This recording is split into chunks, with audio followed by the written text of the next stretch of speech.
Update 1. I'm sure my 35 meters wife 33F of 14 years has been cheating on me for years. I'm completely broken and at a loss for what to do.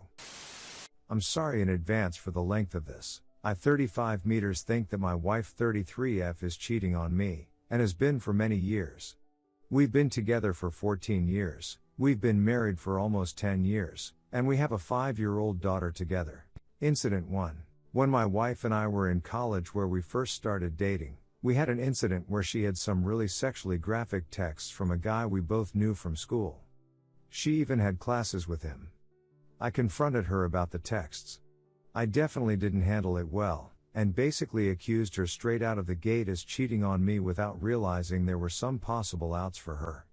One of those outs was that she claimed that they were just some pervy texts that she got from this guy out of the blue, and that if I had paid any attention when I was snooping through her phone, that she hadn't actually responded to them. At the time, I conceded that I may have overlooked that possibility, and I had overreacted. She apologized to me for not mentioning to me that some guy was hitting on her like that, and I apologized for overreacting and for snooping. We moved on from there. Incident 2. Fast forward to this last year.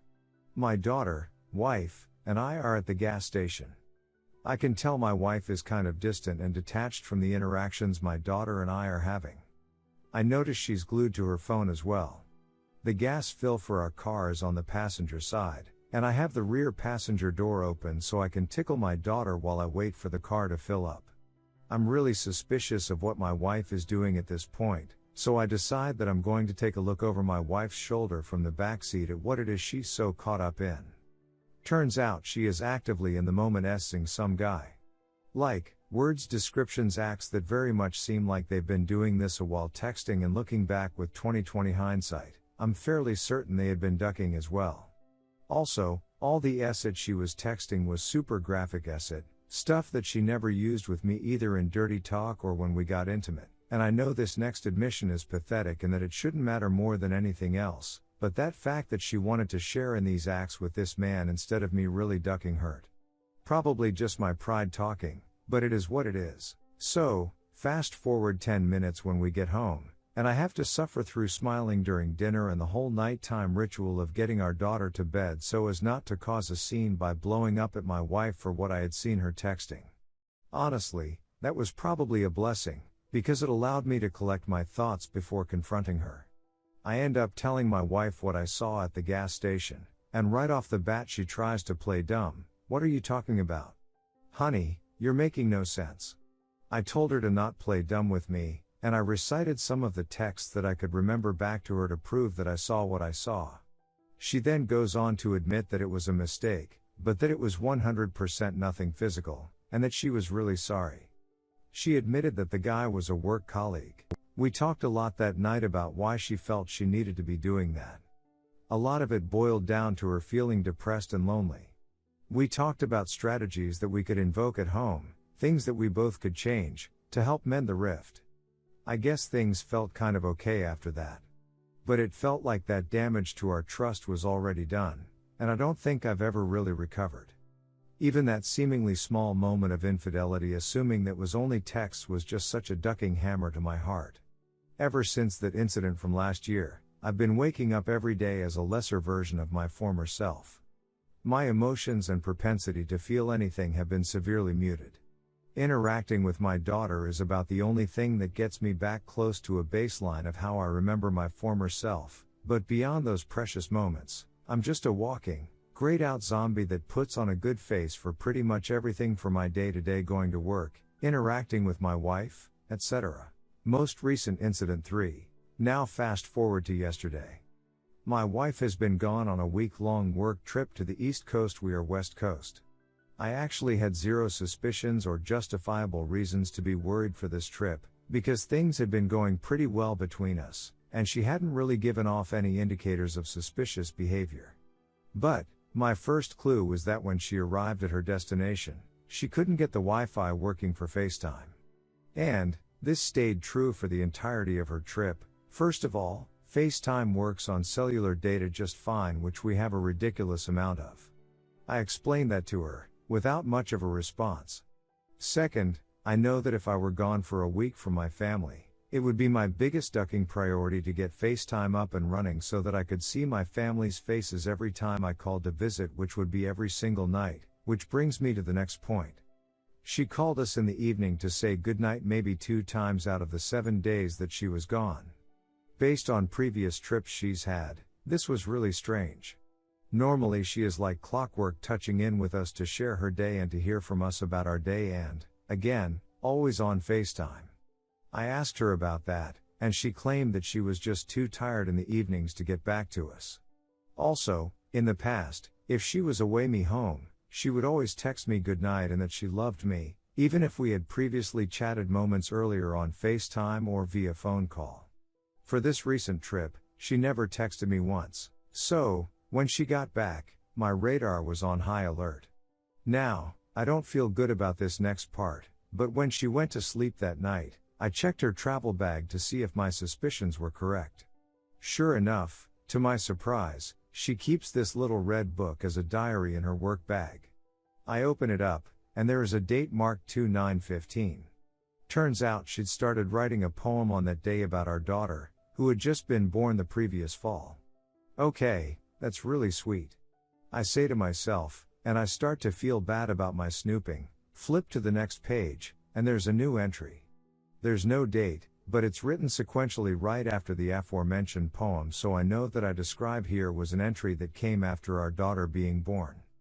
This non-dated entry starts off with her describing how much she longs for this specific person, doesn't give his name. She goes on to talk about how she can't stop thinking about him. Every man she sees reminds her of him. She talks about how she never really intended for things to go very far, but that one night that started in the bar, and ended up going upstairs, just felt too right to not be something meaningful. She goes on to say that she doesn't feel bad about making that decision in regard to how it impacts her other life. She describes how she thinks maybe her other life was the mistake. This goes on for pages. That entry ends with her making peace with herself that he moved on from her, and it was time for her to forget about him. I am assuming that her other life, our daughter and me. There was only one more entry after that previous one. I took pictures of it and have typed it out here in its entirety. I'm laughing to myself because I haven't opened this book in over 2 years, and here I am sitting in his bed. In his room at his home. Still feeling angst over so many of the same things. I'll go home after having a week with him and I'll be asking the same questions. Is he ever going to call again after? Was it so stupid to go on this trip? So funny how I thought we'd never speak again, and look where I am. We worked together, we talked almost every day, and he was there for me as a friend. Now here I am. And back with questions. Why were we so hot and cold those first couple of days and then just tapered off? Maybe he's doing that moral compass wrestling, and after I leave we'll never speak again. This trip was probably a bad idea. But we had a lot of fun. And he did say he'd been looking forward to it. He missed me, he wanted this, I know that. I wish he would just tell me he wants me, just me, and always me. It's like we dance around things because he still wants us to have this thing happening despite the rest of my life, and I just don't want to talk about that, to the point that I'm lying, and I hate lying to him. But meanwhile, every tender moment I have with him is so precious I can't believe it. I couldn't imagine we'd actually be snuggling on the couch, and there we were. I haven't slept since reading that last full entry. I haven't confronted her yet, either. It's been almost 48 hours now without sleep, and I'm just an emotional wreck. I just don't know how to handle this situation. I guess I've gotten so good at wearing this zombie mask ever since Incident 2 happened, that I've been able to limp through the last couple of days, but it's getting really hard to be around her. I hopped online and read some guides on how to deal with infidelity, and most of the guides mention therapy. So I'm going to look into that tomorrow. Just filing for divorce isn't so simple. My wife has a serious seizure disorder that is uncontrolled. She can't tell when they're happening, so that puts herself and possibly other small kids, especially our daughter to be exact, in danger. I mention this as it pertains to custody. Imagine she's making dinner for her and my daughter one evening, and she has a seizure near the stovetop, and the house catches on fire? Well, the only adult in the house is lying on the floor unconscious. Or what if my daughter has a medical emergency, But then my wife has a seizure due to the stress of the situation. These are very real possibilities, and ones that I fear could happen if she got custody in any way. Some of those examples aren't too far off from other real-life incidents we've had over the years due to her seizure disorder. She obviously can't drive. Would this factor into a custody dispute? I mean, our daughter is starting kindergarten in a month. How could my wife transport her? I don't know what I'm looking for with this whole rambling post. Maybe just assurance that her gas lighting isn't working? That what I've described isn't the workings of an overly paranoid mind.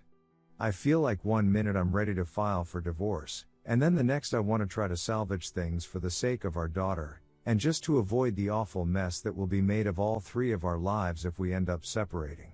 Here's some other logistical details that seem important for anyone who's managed to read this far. We own a house together, have a mortgage. I make about deleted per year. She makes around deleted per year. We have significant investments that we have joint control over that were given to us by her dad.